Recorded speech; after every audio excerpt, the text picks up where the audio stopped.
Hello दोस्तों, आप सभी का स्वागत है। सीबीएसई क्लास 10th के बोर्ड एग्जामिनेशंस को कैंसिल करने के बाद और क्लास 12th के बोर्ड एग्जामिनेशंस को पोस्टपोन कर देने के बाद स्टूडेंट्स के मन में अभी कई तरह के क्वेश्चंस आ रहे हैं। तो आपके द्वारा जो भी प्रश्न पूछे गए हैं उन सभी प्रश्नों के आज मैं आप लोग को जवाब देने वाला हूँ। इससे पहले मैं आप लोग को बताना चाहूँगा कि झारखंड बोर्ड ने 10th और 12th दोनों के बोर्ड एग्जामिनेशंस को कैंसिल कर दिया है। सीबीएसई ने सिर्फ 10th का कैंसिल किया था, 12th का पोस्टपोन कर दिया था, लेकिन झारखंड बोर्ड ने 10th और 12th दोनों के ही बोर्ड एग्जामिनेशंस को कैंसिल कर दिया है। यानी कि उनको सिर्फ इंटरनल असेसमेंट और प्रैक्टिकल नंबर के आधार पर ही उनके मार्कशीट को तैयार किया जाएगा। और ऐसे बहुत सारे स्टेट्स बोर्ड्स हैं जिन्होंने भी अपने एग्जामिनेशंस को पोस्टपोन किया है या फिर कैंसिल किया हुआ है। चलिए मैं अब आप लोग के द्वारा जो प्रश्न पूछे गए हैं उसके आंसर्स आप लोग को दे देता हूँ। सबसे पहला जो प्रश्न है वो दया सिंह का पूछा गया है कि क्या हम क्लास 11th का स्टडी अभी से स्टार्ट कर सकते हैं। तो बिल्कुल आप अपने क्लास 11th की स्टडी अभी से स्टार्ट कर सकते हो, क्योंकि क्लास 10th अब आपका ख़त्म हो चुका है। आपको जितना पढ़ना चाहिए था पढ़ चुके हो। अब कोई भी एग्ज़ामिनेशन नहीं होगी, तो आपके जो मार्क्स है वो इंटरनल असेसमेंट के आधार पर दिए जाएंगे, जिसमें आपके प्री बोर्ड प्रैक्टिकल या फिर जो भी आपके यूनिट टेस्ट वगैरह हुए हैं तो वे सारी चीज़ों से मिला के आपके मार्क्स या फिर मार्कशीट को तैयार किए जाएंगे। तो ये था पहला प्रश्न कि क्लास 11th का आप स्टार्ट कर सकते हो। बिल्कुल स्टार्ट कर सकते हो। अब 10th का आपका कोई भी एग्ज़ाम नहीं होगा, आपकी 10th अब ख़त्म हो चुकी है। ओके, इसके बाद दूसरा जो प्रश्न है वो पूछा गया है कि रिजल्ट कब आएगा।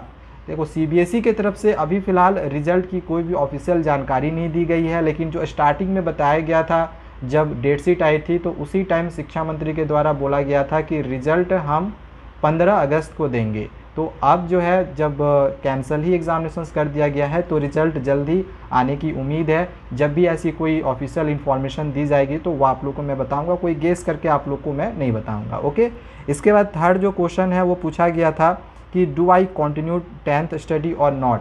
क्या मैं 10th का स्टडी कंटिन्यू रखूं या फिर नहीं। तो जैसे कि अभी मैंने आप लोग को बताया कि अब 10th की स्टडी करने की आपको ज़रूरत नहीं है।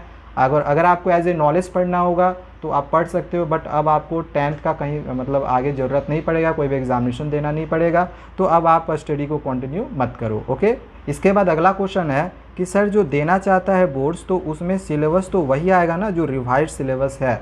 यानी कि जैसे कि मैंने आप लोग को ऑलरेडी जानकारी दी हुई है कि वैसे स्टूडेंट जो अपने मार्क्स से संतुष्ट नहीं होंगे तो वे आगे चल के अपने बोर्ड एग्जामिनेशंस को देंगे जब सीबीएसई कंडक्ट करवाएगी। क्योंकि सीबीएसई ने यह कह दिया है कि कोई स्टूडेंट्स अगर अपने मार्क्स से संतुष्ट नहीं है तो वो बाद में बोर्ड एग्जामिनेशंस होगी तो उस टाइम वे अपने बोर्ड एग्जामिनेशंस को दे सकते हैं। तो क्वेश्चन यहाँ पे ये पूछा गया है कि उस टाइम जब हम बोर्ड एग्जामिनेशंस देंगे तो रिड्यूस सिलेबस ही आएगा ना। तो बिल्कुल उस टाइम जो आपकी एग्जामिनेशंस होगी वो रिड्यूस सिलेबस के आधार पर ही होगी। ओके, इसके बाद जो अगला क्वेश्चन है वो ये पूछा गया है कि ऑब्जेक्टिव क्राइटेरिया के लिए पढ़ना पड़ेगा क्या, स्टडी कंटिन्यू करें या फिर नहीं। तो फिर से वही क्वेश्चन आ गया है कि ऑब्जेक्टिव क्राइटेरिया के लिए पढ़ना पड़ेगा या नहीं। तो बिल्कुल नहीं, आप लोग को ऑब्जेक्टिव क्राइटेरिया के लिए अब नहीं पढ़ना पड़ेगा, क्योंकि आपकी जो भी रिज़ल्ट तैयार करवाई जाएगी वो आपके unit test, pre board examinations, practical examinations, जितने तरह के आपके स्कूल में एग्जामिनेशंस लिए होंगे उसी के आधार पर निकाला जाएगा।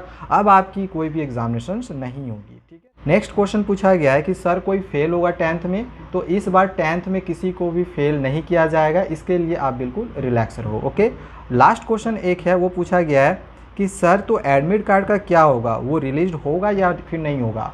तो एडमिट कार्ड बिल्कुल रिलीज होगा। बिना एडमिट कार्ड का आपकी जो है आगे प्रॉब्लम हो सकती है, तो आपके एडमिट कार्ड दिए जाएंगे। ओके, एडमिट कार्ड और मार्कशीट दोनों मिलेंगे। तो इसके लिए आप लोग बिल्कुल भी ना घबराएं कि एडमिट कार्ड आप लोग का नहीं आएगा। आगे चल के एडमिट कार्ड हमारे बहुत काम आता है, तो एडमिट कार्ड तो आपको दिया ही जाएगा। ओके, तो ये सारे कुछ क्वेश्चन थे जो कि ज़रूरी क्वेश्चन थे, तो मुझे लगा कि ये सारे क्वेश्चन आप सभी लोगों के सामने शेयर करना चाहिए। सो आज के लिए बस इतना ही। और भी आप लोगों को कुछ प्रश्न पूछना होगा तो आप कमेंट करके पूछ सकते हैं। Thank you.